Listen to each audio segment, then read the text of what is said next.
Chers collègues, tout le monde m'entend, c'est parfait. Je vous propose que nous débutions ces 2 jours de BibCamp numérique à DBU 2015 ici à Lyon. Je vais avoir la lourde tâche d'introduire ces 2 journées, d'essayer de poser quelques éléments de problématique. Avant toute chose, j'aimerais remercier pour cette organisation, remercier très chaleureusement les équipes des bibliothèques universitaires de l'Université Lyon 3, l'équipe de la bibliothèque Diderot de Lyon, et remercier également Paul Poulain et la société Biblibre pour son soutien dans l'organisation de cet événement. Donc, un BibCamp en 2015 sur 2 jours, avec l'idée d'une première journée nourrie d'un certain nombre d'interventions pour nous permettre d'alimenter les échanges, les débats, des ateliers qui se dérouleront toute la journée demain. Alors, l'idée d'un BibCamp, on sait toujours, c'est d'introduire une dose de liberté, de spontanéité dans nos échanges, mais on avait envie, suite à l'édition 2014, de proposer un thème. On verra ce qu'on en fera au cours de ces 2 jours. Dessine-moi un système d'information autour de la question de l'innovation, de nos pratiques de structuration de notre système système d'information, de nos usages, de nos orientations, et cette question de l'innovation. Alors,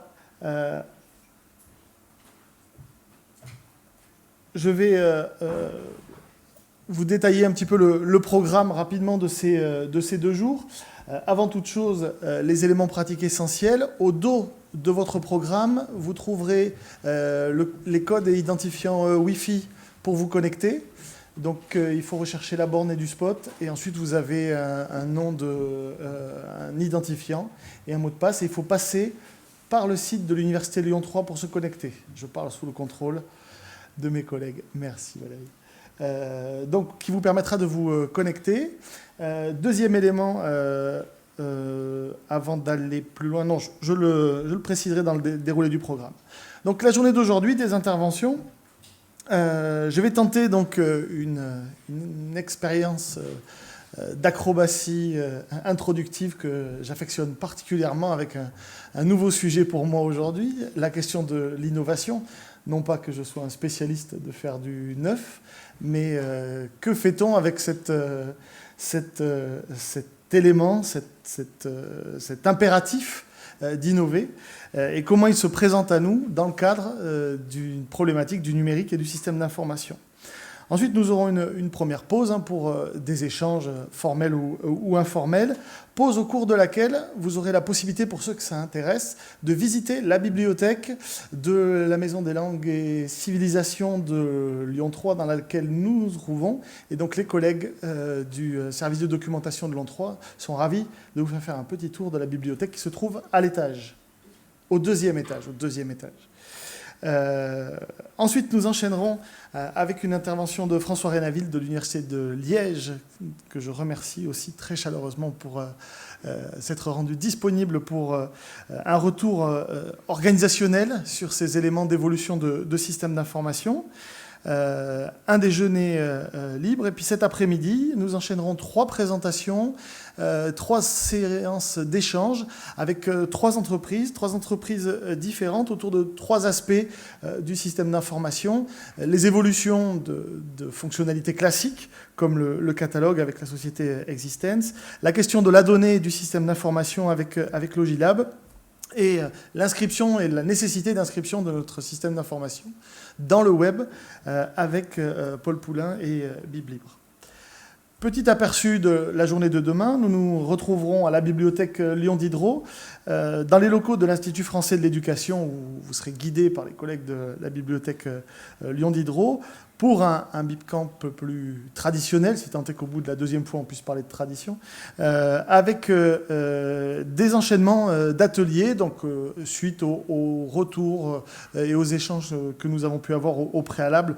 Nous proposerons un petit programme des ateliers, sachant qu'il sera toujours possible, au cours de ces 2 journées, de faire évoluer les thématiques, de proposer de nouveaux sujets autour de ces questions de système d'information, système en réseau, de révision de nos obligations, du périmètre de nos systèmes locaux, de la question de l'intégration et du développement de nouveaux services à l'usager, qui est quand même la finalité essentielle de l'organisation du système d'information, du rapport entre le numérique et l'espace, et de la question aussi de la diversification de nos prestataires. Donc, vous voyez énormément de propositions, il peut y en avoir d'autres, et nous pourrons être amenés à intégrer de nouveaux sujets, à les faire évoluer tout au cours de la journée de demain, afin que chacun puisse prendre part aux échanges et aux réflexions. Sans plus attendre, je me lance. Le point de départ, le magazine du Point du 3 juillet 2014. En fait, j'ai pensé à vous en préparant cette conférence, cette intervention, en attendant chez mon dentiste. C'est toujours là qu'on trouve le Point en règle générale ou d'autres types d'hebdomadaires de ce type. Et voilà que sur le dessus de la pile, un numéro attire mon regard. Une étude exclusive, les nouveaux jobs, les métiers qui montent et ceux qui vont disparaître. Alors, évidemment, j'ai été attiré par cette accroche. Et à l'intérieur de ce magazine, une sous-partie du dossier est consacrée aux métiers qui vont bien résister. Et donc, le magazine du Point fait état d'une étude menée par des chercheurs anglais dans une université à Oxford, d'un classement des différents métiers par menace. C'est toujours assez agréable comme type de classement, c'est-à-dire qu'on commence par ceux qui sont désespérés, puis ceux qui ont peut-être une chance de s'en sortir. Donc chaque métier se voit... Alors, évidemment, l'hebdomadaire, malheureusement, ne donne pas le détail du mode d'analyse et de calcul, mais on trouve un tableau avec des points verts, des points oranges et des points rouges. Donc si vous avez un point rouge, vous avez de l'inquiétude à vous faire. Si vous avez un point vert, vous pouvez commencer à vous détendre. L'avenir sera certainement radieux. L'essentiel de la dynamique de ces métiers qui vont bien résister sont souvent pris sous le prisme de l'influence de l'automatisation des procédures sur le devenir d'un métier. En gros, le numérique menace ou opportunité pour un certain nombre d'activités professionnelles. Le discours de l'article fait souvent plus place à la menace qu'à l'opportunité, mais ça c'est un problème de journalisme, et pas forcément un problème de fond. Donc vous avez un point de couleur et un score. De 50 à 100%, le métier est très menacé. Déjà là, il y a la moitié des points qui sont consacrés à la menace. De 25 à 49, moyennement menacé. De 0 à 24, le métier est peu ou pas menacé. Alors vous me direz, le bibliothécaire figure-t-il dans cette étude, et quel est son score dans la menace qui pèserait sur lui due à l'automatisation des pratiques et au développement du numérique, sans qu'à aucun moment d'ailleurs l'automatisation et le numérique soient décrits et définis dans cet article. Eh bien, avec un superbe score de 65%, le bibliothécaire est le deuxième métier le plus menacé dans la catégorie enseignement. Nous partageons notre sort d'infortune avec nos collègues archivistes, qui arrivent premiers avec un superbe 76%. Donc pour eux, autant dire que la messe est dite, c'est déjà la fin. Et alors, chose qui me stupéfie toujours, mais le conservateur de musée, je reprends lui, son avenir est assuré, puisqu'il a un score assez honorable quand même, de 1%. Donc c'est-à-dire que les musées restent l'avenir de la culture et de l'humanité. Les bibliothèques et les archives, a priori, il n'y en a plus pour très longtemps. On devrait bientôt tous être au chômage ou à la retraite pour les plus chanceux d'entre nous. Alors, cette petite étude est comme point de départ, sous couvert de l'humour, c'est pour montrer que ces questions d'innovation, elles sont liées à deux éléments de perception. D'une part, des perceptions internalisées par une profession, de sa capacité à se lancer des défis, à se renouveler, mais aussi de la perception qu'en ont l'extérieur, les usagers, l'opinion générale, les décideurs. La capacité à définir si une profession se positionne comme un moteur d'une société, comme relançant de nouveaux cycles de services, de réflexion, de trouvailles, entre guillemets, ou si l'évolution de la société en règle générale appelle une profession donnée à être condamnée. Donc, l'innovation, c'est un peu pour nous la clé pour s'en sortir. Pour s'en sortir de notre point de vue, c'est-à-dire pour continuer à assurer nos missions, mais aussi pour sauver notre peau aux yeux de la société qui visiblement se fait beaucoup de soucis pour nous. Alors, tout ça est lié en fait à cette histoire de fin, de commencement. C'est un peu ce côté cyclique quand on regarde l'histoire, est lié à quelque chose moi, qui m'a toujours perturbé, c'est-à-dire le fait que le numérique signifierait un peu la fin d'un mythe de l'âge d'or des bibliothèques. Comme si nous avions connu une époque faste, seule sur le terrain de la culture, de la médiation de l'information, dans une position incontestée, incontestable, incontournable pour nos sociétés, et que tout ça allait prendre fin.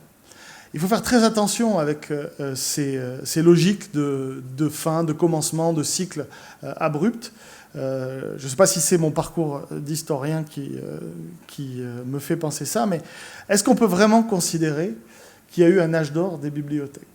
Quand on voit que la bibliothèque ouverte à tous est une conquête du siècle précédent, enfin du siècle précédent, de celui encore d'avant, du 19e siècle, que le libre accès s'est généralisé dans les bibliothèques après la Deuxième Guerre mondiale, de manière assez progressive et de manière assez disparate en fonction des bibliothèques, qu'on a investi de manière massive, et jamais autant investi dans les bâtiments de bibliothèques à partir des années 70, d'abord dans le secteur de la lecture publique, à l'image de ce qu'on peut imaginer pour la BPI, puis maintenant, aujourd'hui, les universités, avec l'autonomie, ne sont pas en reste pour, dans certains cas, se doter de bâtiments de bibliothèques flambant neufs, ouverts à tout un tas de nouveaux services. Donc, est-ce que le mythe de l'âge d'or de la bibliothèque, c'est cette bibliothèque d'érudits, cette bibliothèque d'élite, diraient certains, qui prévalait de l'Antiquité au XIXe siècle? Est-ce que réellement on a connu quelque chose de si extraordinaire qu'on est en train de tout perdre? J'en suis pas tout à fait convaincu. L'innovation, je l'ai dit, c'est de notre point de vue, et c'est ce que j'aime bien avec cette espèce de dépréciation généralisée de notre métier, c'est que ça nous pose un défi. C'est-à-dire que là où on pourrait être pessimiste et angoissé, au contraire, on peut imaginer plutôt un moteur pour nous remettre en cause et aussi montrer à la société ce qu'on peut lui apporter.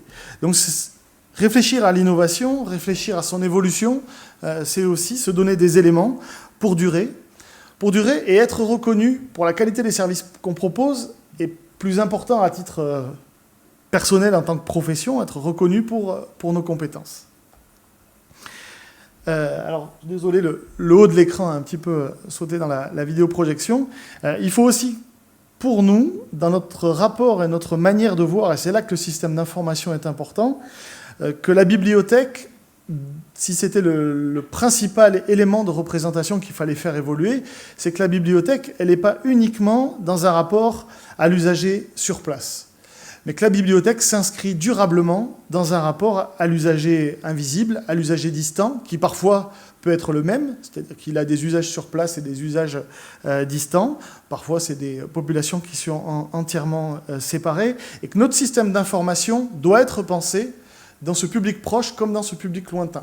C'est-à-dire qu'il faut en finir avec, quand on parle de relations numériques à l'usager, avec ce que j'appelle le syndrome de l'opaque. C'est-à-dire qu'en gros, toute notre relation à l'usager passe par notre catalogue public et que le reste n'est qu'option, n'est qu'élément complémentaire, alors qu'on peut considérer que ces services en ligne sont aussi la base de ce qu'on peut proposer.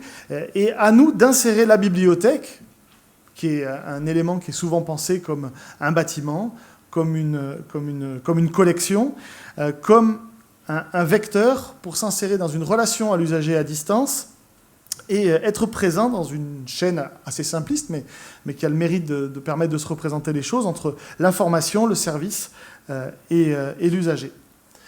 Autre élément important aussi, quand on parle d'innovation, il faut faire attention avec la dimension nouvelle. L'informatique, dans sa dimension grand public, date au moins des années 70. Donc ce n'est pas véritablement une nouveauté que cette relation numérique aux usages, au public et à l'organisation du travail sous forme informatique. Donc parler d'innovation, ce n'est pas toujours parler de demain, c'est aussi parler d'aujourd'hui. C'est-à-dire qu'il y a des choses qui se passent, il y a des établissements qui, dans certains cas, ou des équipes qui avancent plus vite que d'autres. À nous de nous en inspirer, mais ne pas toujours repousser l'innovation à ce qui va advenir, parce que dans un certain nombre de cas, l'innovation, elle a déjà lieu aujourd'hui. Et puis, les mutations sont extrêmement rapides. C'est-à-dire que le numérique, au service duquel serait notre système d'information, ce n'est pas une espèce de monolithe sans relief. Mais il faut le rappeler, le web grand public, c'est le milieu des années 90. Donc, nous insérer sur le numérique, on l'a fait de manière assez naturelle, en reproduisant de manière assez traditionnelle ce qu'on faisait dans le monde physique, avec des éléments d'information, un catalogue mis en ligne, une numérisation croissante de ressources. Mais les réseaux, les circuits de diffusion de l'information évoluent à grande vitesse. L'accès ouvert, les réseaux sociaux de la recherche, le principe de contractualisation entre des États et des éditeurs pour l'accès à des archives de publications et des mises à disposition à grande échelle, l'autopublication chez les chercheurs. Donc tous ces éléments-là, qui sont dans l'écosystème de la bibliothèque, nous interrogent aussi sur la manière de nous positionner dans cette chaîne information-service-usager. C'est vrai que si on n'y prend pas garde, effectivement, un certain nombre d'éléments pourraient se mettre en place sans nous. Ou au contraire, à bien y regarder, certaines de ces évolutions nous attendent et on y trouvera toute notre place. Par ailleurs, les pratiques sociales en ligne sont elles aussi extrêmement diverses et variées. De nombreux établissements, la plupart des services documentaires se lancent progressivement sur les réseaux sociaux.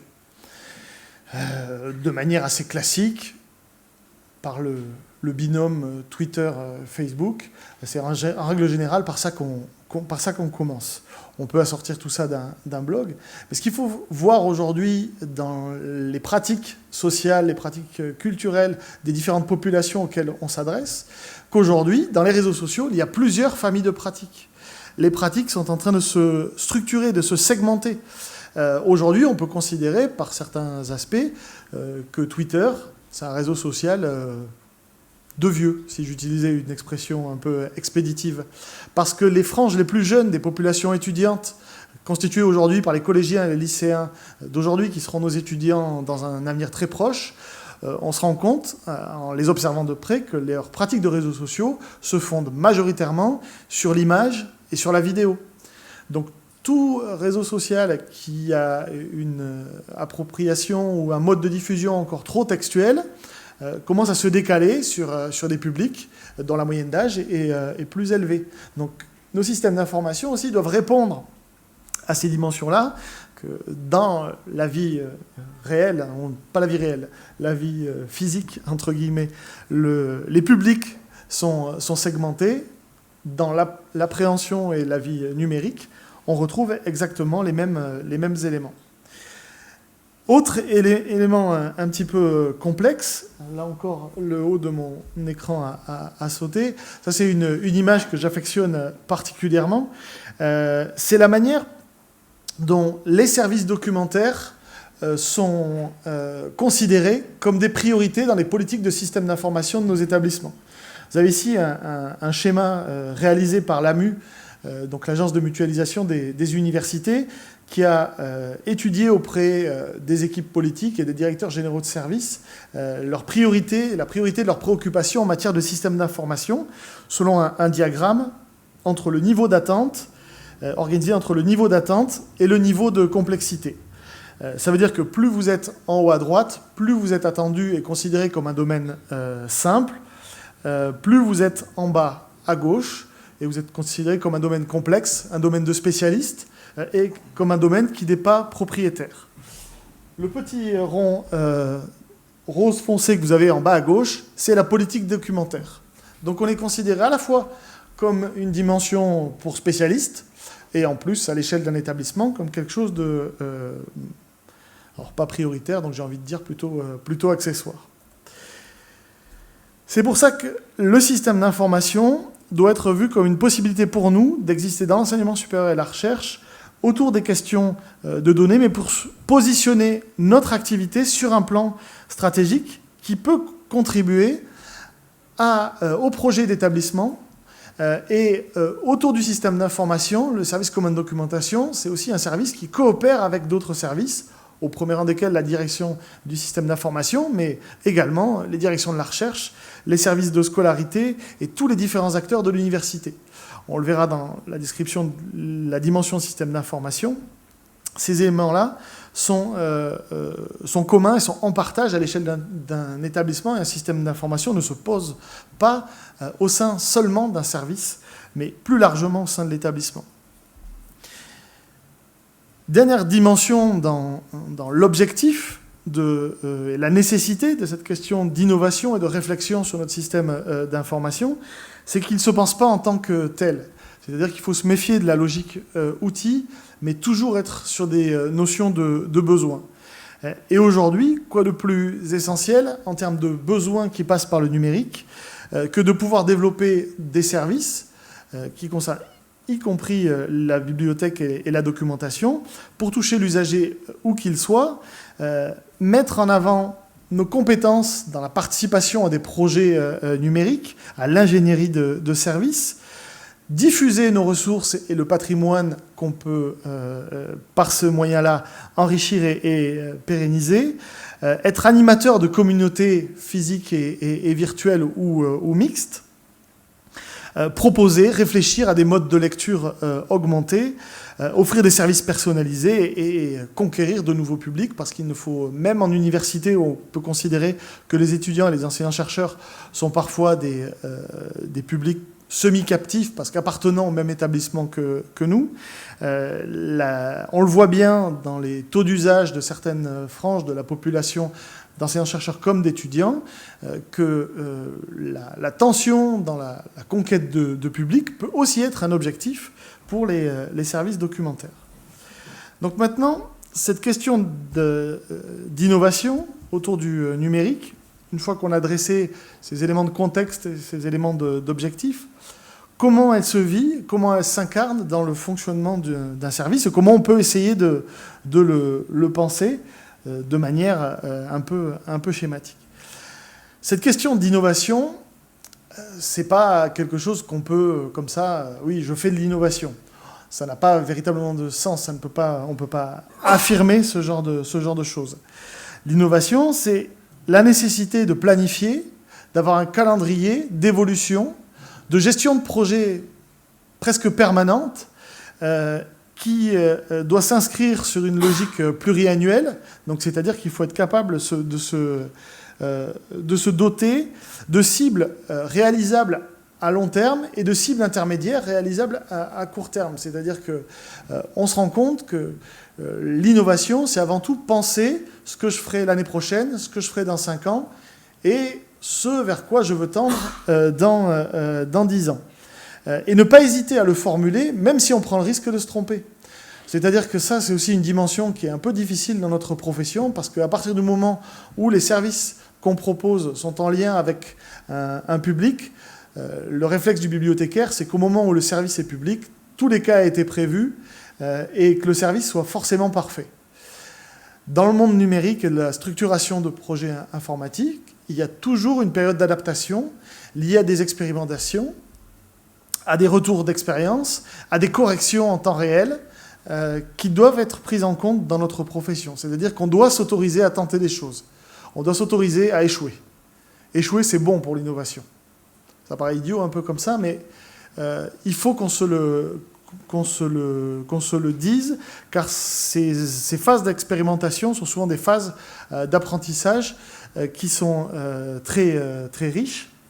Voilà. Je suis désolé parce qu'il y a un certain nombre de lettres qui a sauté dans la migration, donc ça donne un effet parfois un peu étrange. Oui, c'est vrai. Comment essayer de dire des choses en les écrivant de travers. cette idée un peu d'une parenthèse d'expérimentation, c'est-à-dire on tente quelque chose, on en retire des éléments d'appréciation, et puis on se rend compte qu'on s'est trompé, et ça permet de relancer un nouveau cycle. C'est aussi très important du point de vue de la gestion des équipes. C'est-à-dire que de pouvoir donner du sens à l'activité quotidienne pour dire, ben voilà, aujourd'hui, on développe telle activité, tel projet, ou ce que vous faites contribue à telle dimension, et voilà où on veut arriver l'année prochaine, et voilà, si tout se passe bien, où on essaiera d'être dans 5 ans. Je vais vous prendre un exemple autour de l'innovation des données. Depuis quelques années, on parle de changement des codes de catalogage, de FRBisation de nos données, d'évolution de nos pratiques. Et tout a commencé par quelque chose de très quotidien, c'est-à-dire que l'Agence bibliographique de l'enseignement supérieur a envoyé au service des points d'attention sur un certain nombre de points de catalogage assez traditionnels qui existaient déjà, mais qui, dans le cadre du retraitement des données en FRBR, étaient essentiels. On s'est rendu compte qu'au sein des équipes, si on n'expliquait pas la big picture, comme disent les anglo-saxons, c'est-à-dire le panorama complet, la cible de ce qui se passait en ce moment et ce vers quoi on voulait tendre, il y avait une difficulté d'appropriation de ces évolutions.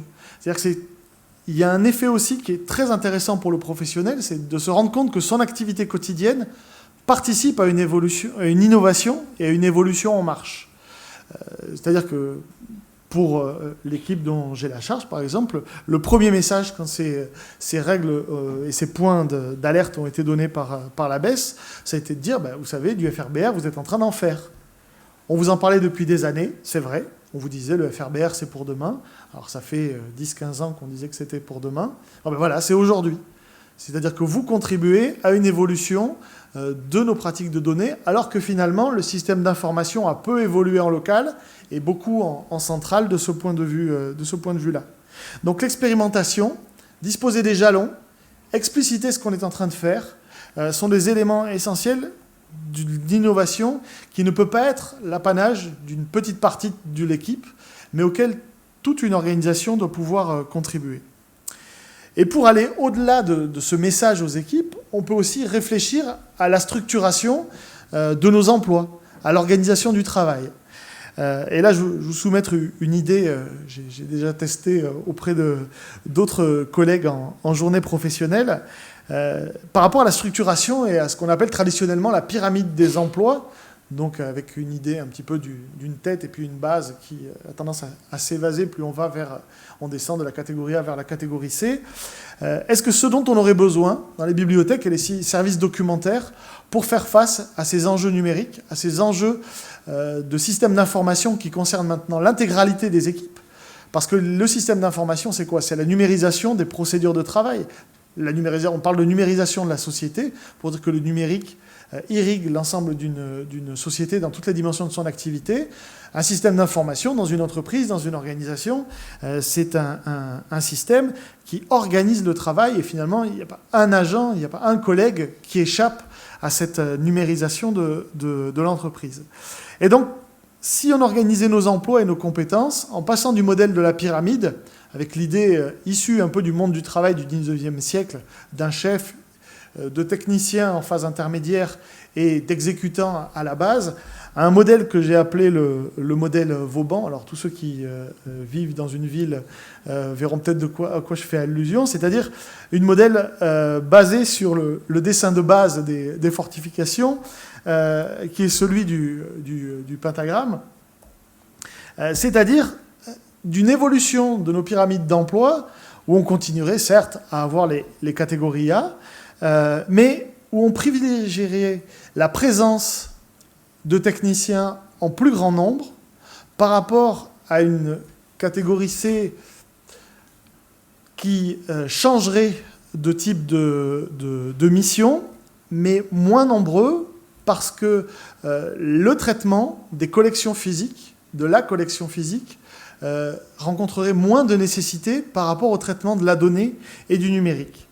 Donc si je partais de l'équipe de catégorie C, en orange sur mon schéma, ils sont certes moins nombreux, mais il s'agit de faire évoluer leurs fonctions pour à la fois traduire leur montée en compétences, c'est-à-dire qu'on sait très bien aujourd'hui que dans le recrutement socioculturel des collègues de catégorie C, la moyenne de diplôme augmente rapidement.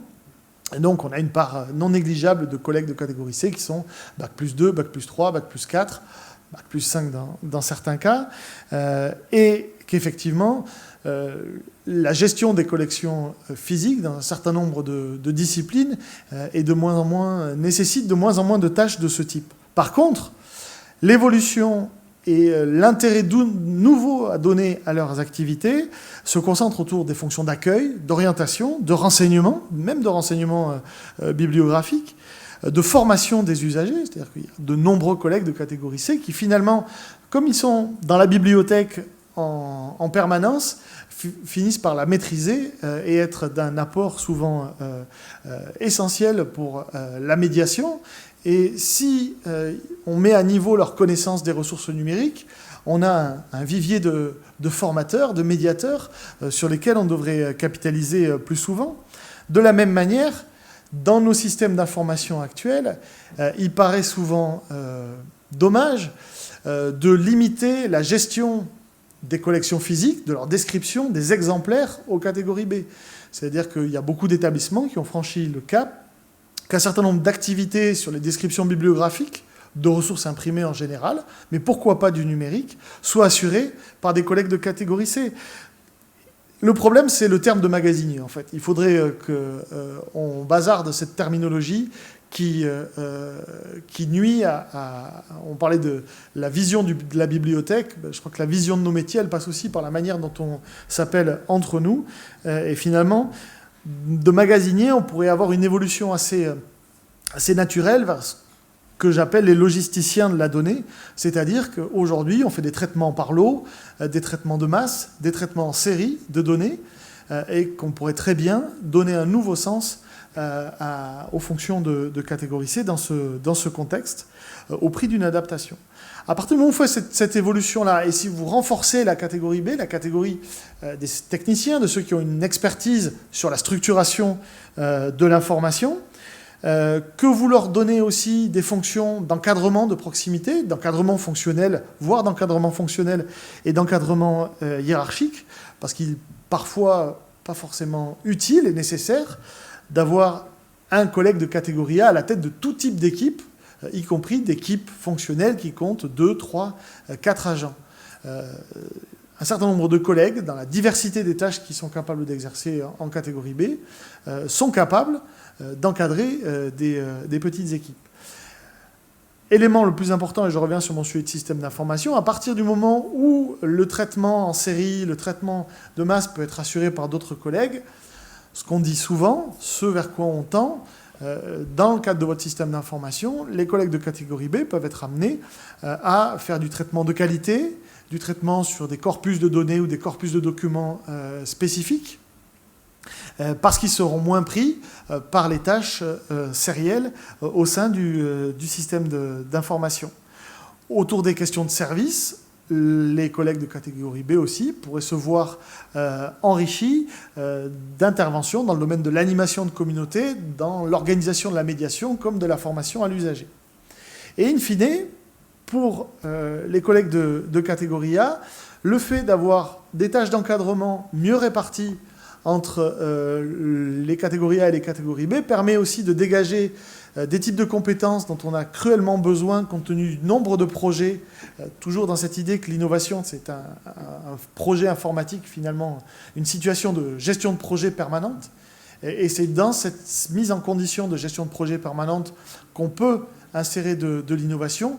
Pour gérer des projets en permanence, il faut avoir des forces pour la coordination, pour la formalisation, pour la communication en interne et la formation interne.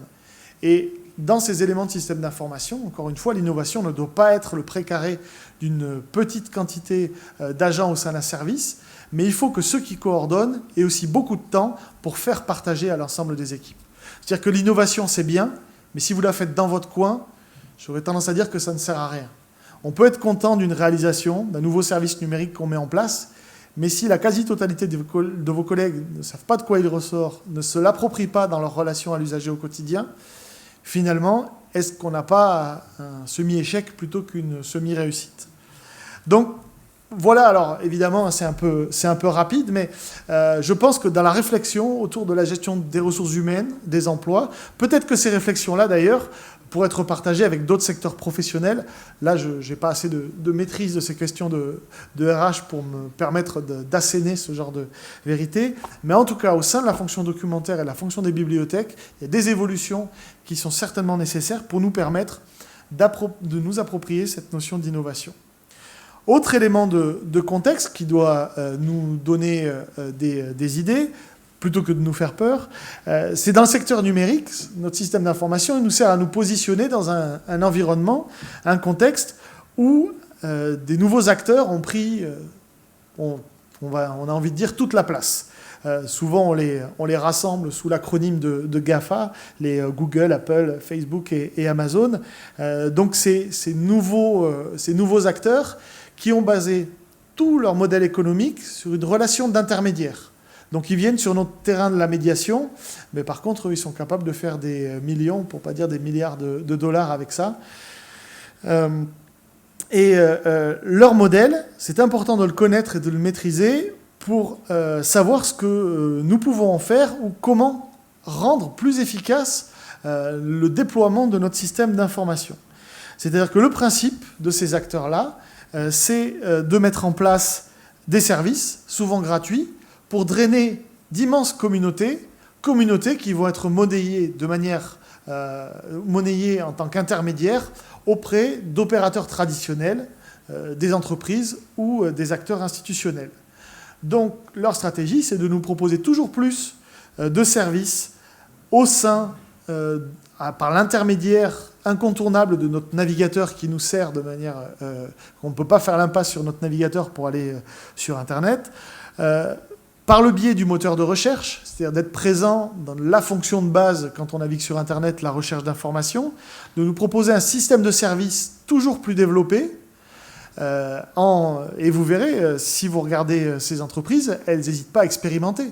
C'est-à-dire qu'il y a des services qui sont gratuits, qui existent pendant des années, et puis qui ferment parce que considérés, alors dans leur cas, pas comme des échecs, mais considérés comme non rentables. Ils n'ont pas la même vision de l'innovation. Mais si on pense à Google Reader ou à Yahoo Pipes, c'est un peu cette idée-là, c'est-à-dire qu'on a des services qui ont drainé de communautés, on ne fait pas assez d'argent avec ça et ça coûte trop en maintenance ou en développement, on va substituer ces services-là à d'autres stratégies. Et ces services, pourquoi ils marchent? Parce qu'ils savent parler à l'usager, à l'individu, de manière relativement intime, par le biais de la personnalisation et de la privatisation. Donc, la question de l'innovation en termes de système d'information, il faut toujours la penser par rapport à une cible, l'usager, dans une logique de service, et éventuellement en venant sur le terrain de ces grandes plateformes. Alors évidemment, même si tout le secteur des bibliothèques de par le monde se donnait la main, il est clair qu'on aurait du mal à prendre des parts de marché. Mais l'objectif, c'est pas là.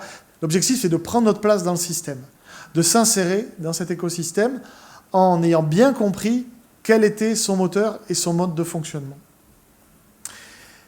Autre dimension importante qu'il nous faut réfléchir, c'est la forme prise par nos systèmes locaux, par le système d'information au sein de l'organisation.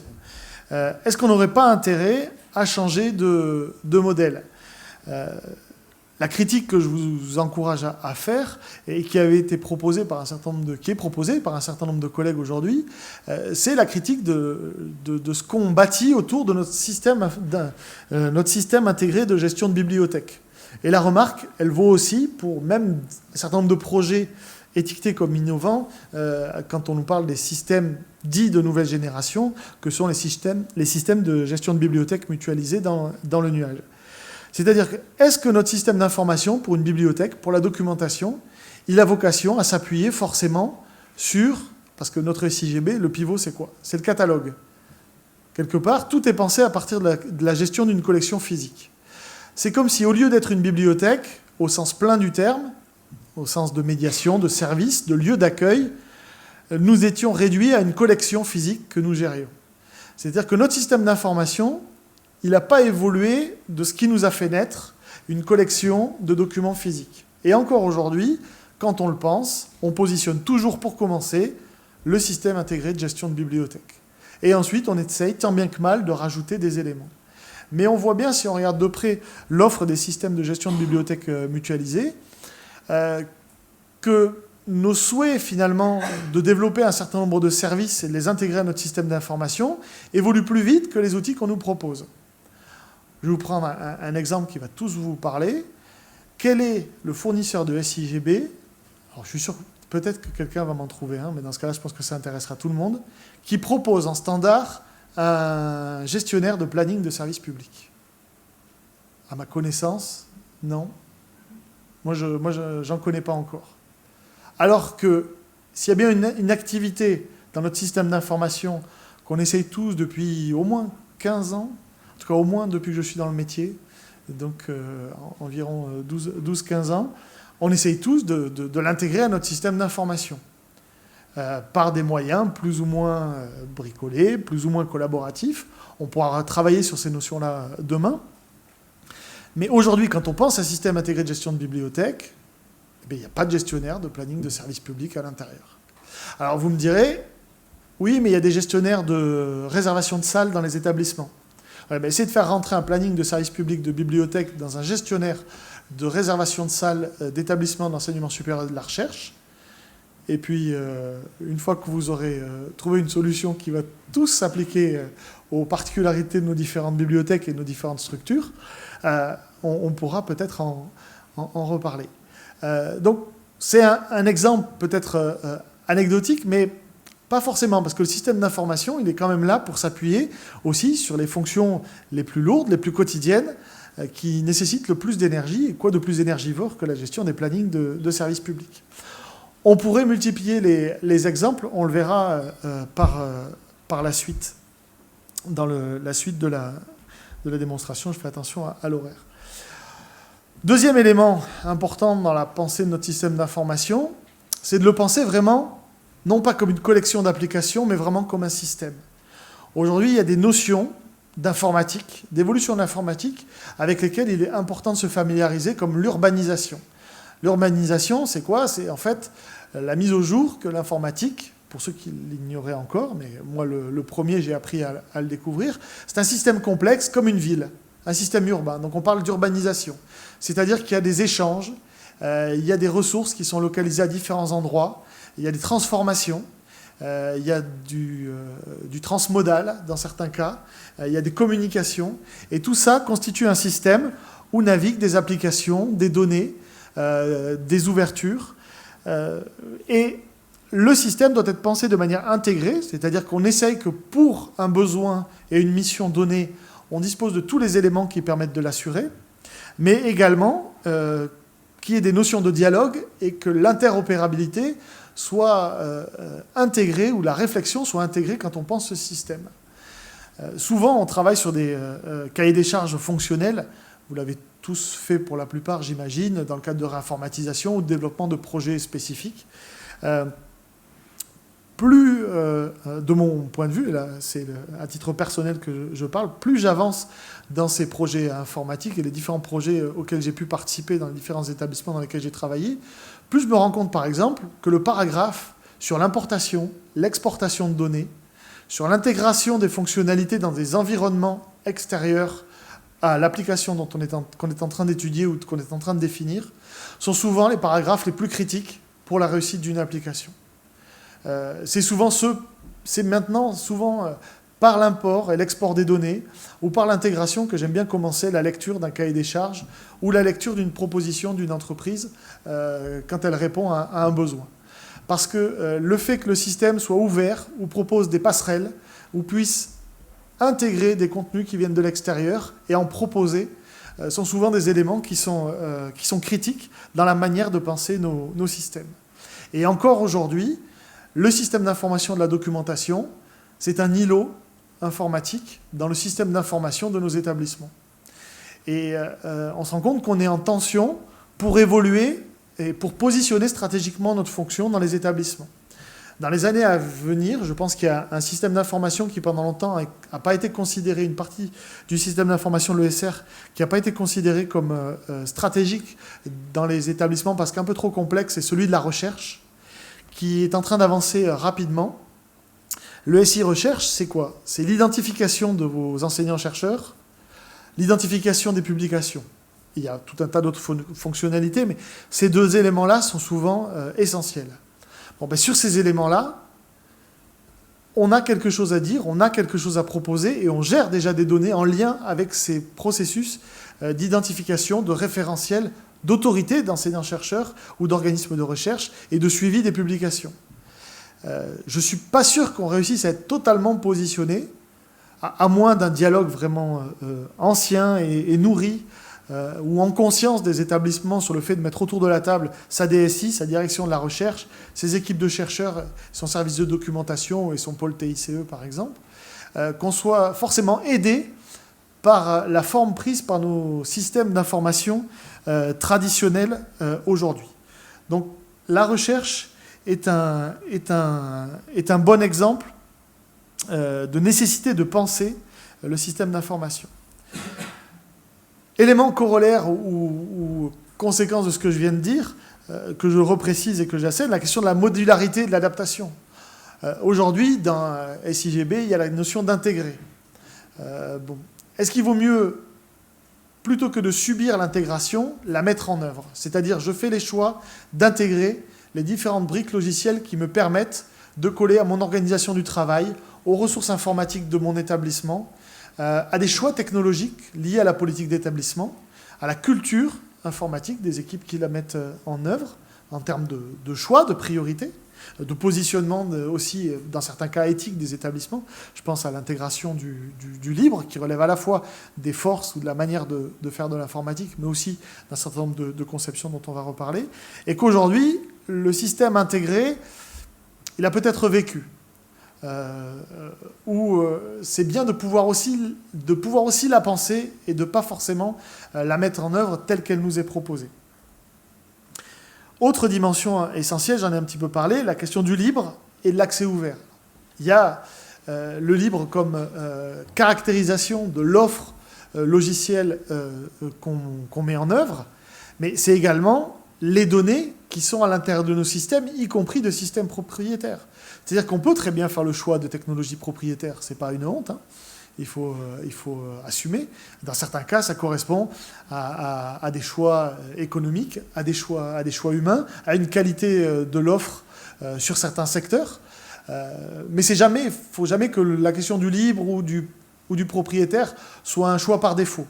Il faut que ce soit un choix qu'on ait réfléchi pour des raisons fonctionnelles, des raisons économiques, des raisons de ressources humaines, et pas forcément un dogme.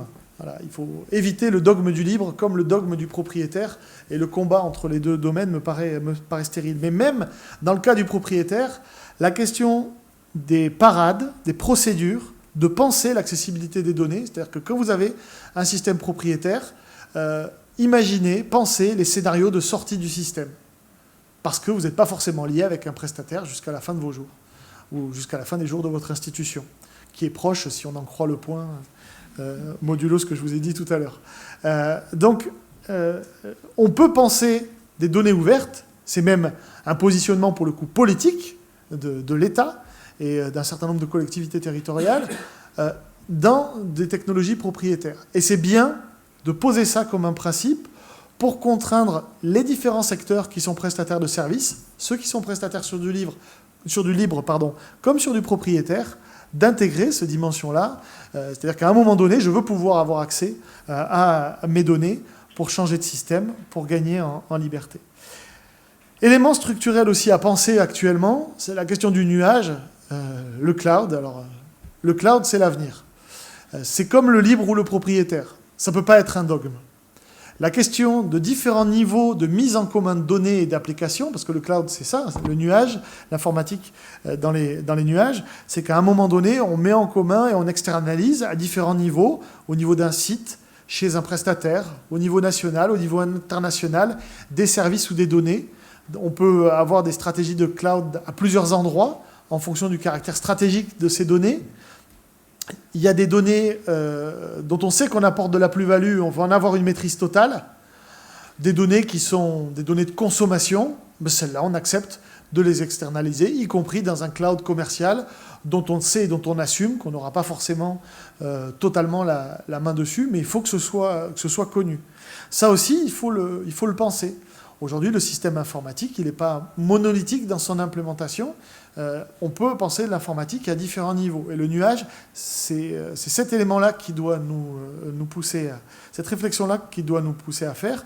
Mais ça ne doit pas être un dogme, encore une fois. Autre dimension importante, qui découle un peu de ce que j'ai dit tout à l'heure sur l'évolution du SI, c'est inscrire le numérique dans l'espace. C'est-à-dire que les bibliothèques, c'est aussi et encore des lieux. Mais il faut que ce soit des lieux où le numérique déploie sa présence. Pour faire ce que je disais en introduction, qu'on se rende compte que la bibliothèque, elle a une action, une identité, une visibilité sur le numérique. Et là, je fais écho peut-être à des réflexions qu'on aura au congrès de Besançon sur l'identité numérique, la présence numérique des bibliothèques et des services documentaires, qui sont une dimension qu'on traitera au congrès à la rentrée. L'idée qu'on ne peut pas répliquer notre fonctionnement dans la vie physique, dans le monde numérique, du fait de la segmentation des publics dont j'ai pu parler, du développement de nouveaux services.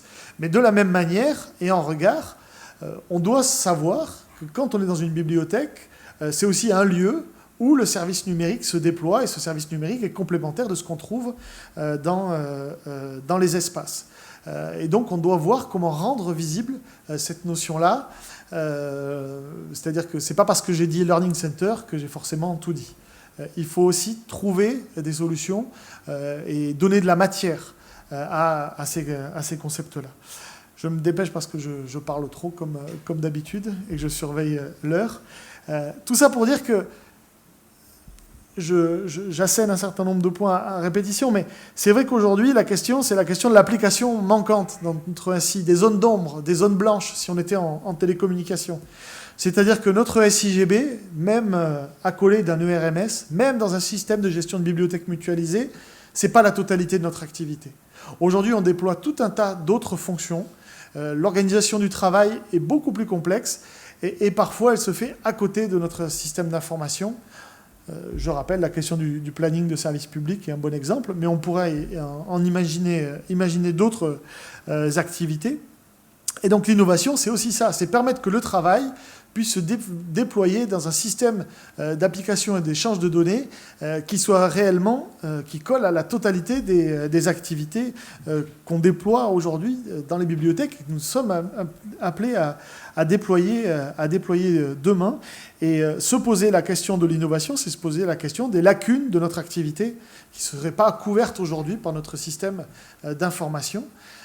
Parce que si on faisait la liste de tout ce qu'on fait, il n'est pas certain que tout ça soit intégré à notre système d'information. Et je finirai par ces deux dernières idées importantes. Se poser la question de l'innovation, c'est se poser aussi la question de l'innovation des prestataires et des acteurs avec qui on travaille. C'est-à-dire que, notamment peut-être dans le milieu universitaire, on a tendance à faire appel au même groupe de fournisseurs. Non pas que ce n'est pas une critique ouverte, c'est aussi notre faute, entre guillemets, si on fait toujours appel aux mêmes. Mais en fonction de l'évolution de nos différents services, de nos stratégies d'innovation, il pourrait être intéressant de regarder ailleurs, de regarder dans d'autres secteurs.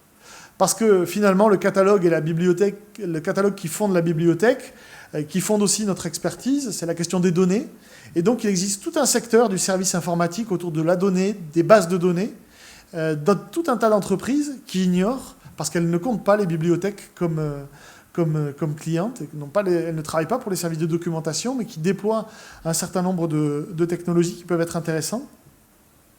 J'ai cité différents secteurs dans la liste, là, mais l'environnement du web collaboratif, c'est également un secteur, c'est-à-dire que Wikipédia, OpenStreetMap, tout un tas d'autres acteurs autour du web de données peuvent être des éléments de notre système d'information. Regardez aussi en termes d'ouverture dans les autres secteurs culturels, les archives, et les questions que se posent en termes d'innovation et de système d'information nos collègues des archives, et puis surtout nos collègues des musées, parce que eux, comme ils vont s'en sortir, il faut surtout qu'on regarde comment ils font, parce que comme eux, ils ont de l'avenir, ils ont sûrement de très bonnes idées en matière de système d'information, et donc regarder ce qu'ils font, c'est aussi se sauver nous-mêmes.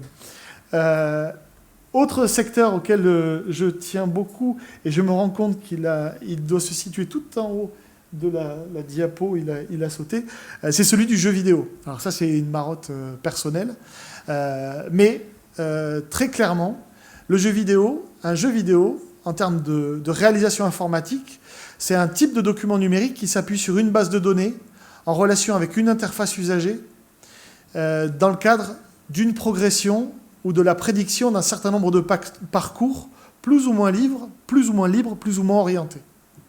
La recherche documentaire, est-ce que ce n'est pas un jeu vidéo utilitariste? Rien de plus. Moi, je crois beaucoup à cette dimension-là, parce que le jeu vidéo étant un poids lourd du numérique, un secteur de consommation de masse, en termes d'innovation, il avance parfois beaucoup plus vite que d'autres secteurs, comme le secteur de niche, que peut l'être celui de l'informatique documentaire. Donc en termes de gestion graphique, de gestion de bases de données complexes, de gestion d'interfaces, pour tous les fans de sport, les simulations de jeux d'entraînement sportif mettent en jeu sur une même interface des dizaines et des dizaines de paramètres. Quand on voit la difficulté qu'on a, nous, à combiner la recherche sur un même écran entre recherche libre, recherche auteur, recherche sujet, et qu'à côté de ça, vous avez des entreprises qui sont capables, sur un même écran, de surveiller l'état de santé de joueurs de foot, de vous mettre à niveau en temps réel le moral de vos supporters, la situation économique, la liste des derniers transferts, les rencontres avec les statistiques de tous vos prochains adversaires, plus ce que pense de vous votre président, c'est sûrement qu'au niveau fonctionnel, on a loupé quelque chose, et qu'il y a des secteurs qui avancent beaucoup plus vite que nous. Mais en même temps, le jeu vidéo, c'est des milliards de dollars de recettes annuelles. Donc, ne pas hésiter à aller voir ailleurs. Et on pourrait multiplier la logique si on regarde du côté du numérique pédagogique, du numérique et de la logistique, du numérique et de la communication, de l'expérience usagée et du design. Aujourd'hui, on a encore une liste de fournisseurs ou de prestataires ou de partenaires beaucoup trop réduite par rapport à la diversité fonctionnelle qu'on sera en droit de couvrir. Je vais terminer par cette idée aussi, pour revenir à notre secteur, après être parti dans l'espace sur l'image précédente. C'est la question de notre capacité, qui fait notre force, de travailler en réseau, et de comment gérer cette innovation en réseau. Aujourd'hui, on a un réseau. On a en plus, dans le secteur de l'enseignement supérieur, de la recherche, une agence de moyens qui est aussi un moteur, un pilote, l'ABES, dans l'évolution de notre réseau. Mais on le voit bien, beaucoup d'établissements, beaucoup d'équipes, beaucoup de collègues sur un certain nombre de sujets sont capables d'innovation. Heureusement, hein. On n'est pas condamné, n'en déplaise aux journalistes du Point. L'innovation, c'est aujourd'hui et pas seulement demain. La difficulté, à l'époque de l'autonomie, avec le retrait, quand même, il faut le dire, de l'État, que chacun dans notre établissement, sur la base de 15-20 ans de liens de travail et de réseaux très forts, on soit capable de transformer l'innovation en quelque chose, parce que l'innovation, elle doit prendre fin. À un moment donné, quelque chose d'innovant doit rentrer dans la pratique courante. Et donc capitaliser l'innovation, c'est peut-être et aussi une des tâches les plus difficiles de ce qui nous reste à assurer. Et donc c'est peut-être là aussi que se pose le défi pour le système d'information et pour le numérique aujourd'hui. C'est que les bonnes idées que vous avez tous dans cette salle et comme nos collègues à l'extérieur, les expérimentations, les choses qui marchent, on soit capable de les inscrire dans la durée pour tous capitaliser dessus et continuer à franchir de nouvelles étapes pour être dans cette logique que l'innovation c'est un mouvement permanent, un mouvement qui n'est pas réservé à un petit groupe, c'est quelque chose qui pose des jalons devant nous, où on a le droit de réussir et d'échouer pour toujours apprendre, et que c'est là qu'on fera la démonstration de nos compétences et qu'on réussira à changer l'image de notre métier, qui est souvent réduite à ce qu'elle n'est plus depuis longtemps, c'est-à-dire une collection d'objets physiques dont on gérerait les entrées et les sorties, mais bien plus que ça. Je vous remercie tous pour votre attention, et je ne sais pas si on va avoir le temps, j'ai mangé tout le temps des questions, non? On a 5 minutes pour des questions, on reprend, on décalera un petit peu la pause. C'était une intervention introductive, hein. Il n'y a pas de révolution ici. L'idée, c'est de poser un certain nombre de jalons. Donc, je ne sais pas si vous avez le micro. D'accord. Oui, bonjour, Yves Tomic de l'Université Paris-Dauphine. Il me semble qu'on a oublié un aspect important. Tout à l'heure, vous avez parlé donc, des grosses entreprises de l'Internet, Facebook, Google. Elles, ce qu'elles savent très bien faire, c'est analyser les usages de l'Internet, donc établir des profils d'utilisateurs. Et je crois que justement, quand on parle de système d'information, il faudrait savoir ce que font nos usagers, en fait, nos utilisateurs. Et quel établissement aujourd'hui est en mesure de dire dans le détail quelles sont les pratiques, justement, des différents services que nous mettons en place dans notre système d'information. Et je crois que c'est la force, justement, de ces sociétés, c'est pas tellement de proposer des services, c'est surtout d'analyser, de collecter des données pour ensuite vendre des services publicitaires, principalement. Alors, c'est vrai que le point que vous dressez est tout à fait judicieux. Effectivement, j'ai oublié de mentionner cette dimension.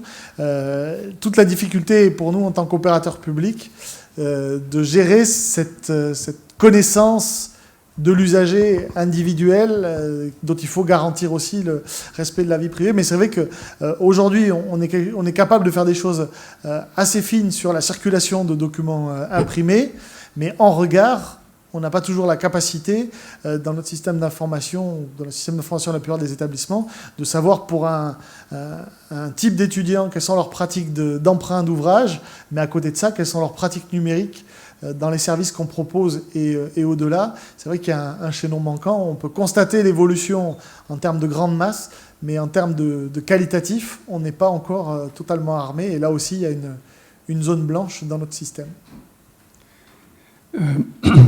Oui, c'était juste pour rebondir, c'est-à-dire que pour aller dans le sens de ce qui vient d'être dit, vous avez mentionné un exemple frappant par rapport à quel SIGB ou quel prestataire fournit nativement un système de gestion de salle ou de planning pour les outils qui nous sont proposés. Moi, j'aurais tendance à dire que si on va par là, on risque de répéter la problématique de voilà, on tourne autour des collections, bon, après on tournera autour du bâtiment, ça sera déjà pas mal. Mais en fait, finalement, ce que font les GAFA, c'est qu'ils tournent autour de l'usager, quoi.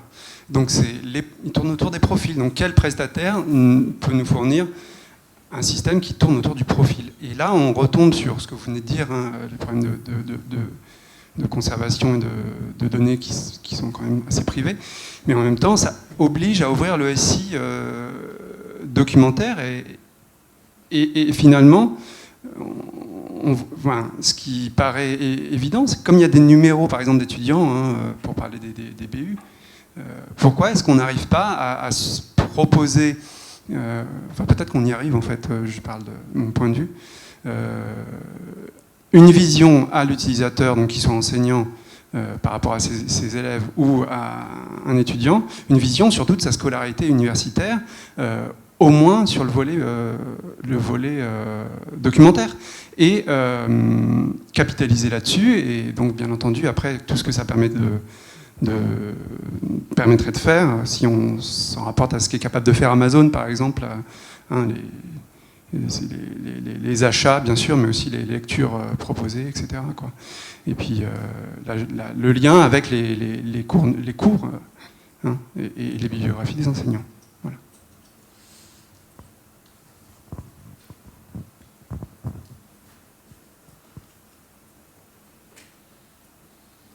Pas d'autres questions. Effectivement, je ne peux que souscrire à cette... On voit déjà comment la réflexion se complète. Hein. Je n'avais pas prétention à l'exhaustivité. Et cette question-là d'orienter le SI de la doc autour de l'usager et des moyens de mieux le connaître et de lui présenter à lui aussi cette connaissance-là pour être sur ce terrain-là de la personnalisation et de la privatisation qui lui plaît tant chez les GAFA. Eh bien, s'il n'y a pas d'autres questions, je vous propose de faire un petit break de 10 minutes. 10 minutes. On reprend à 25. Ah, 15 minutes ?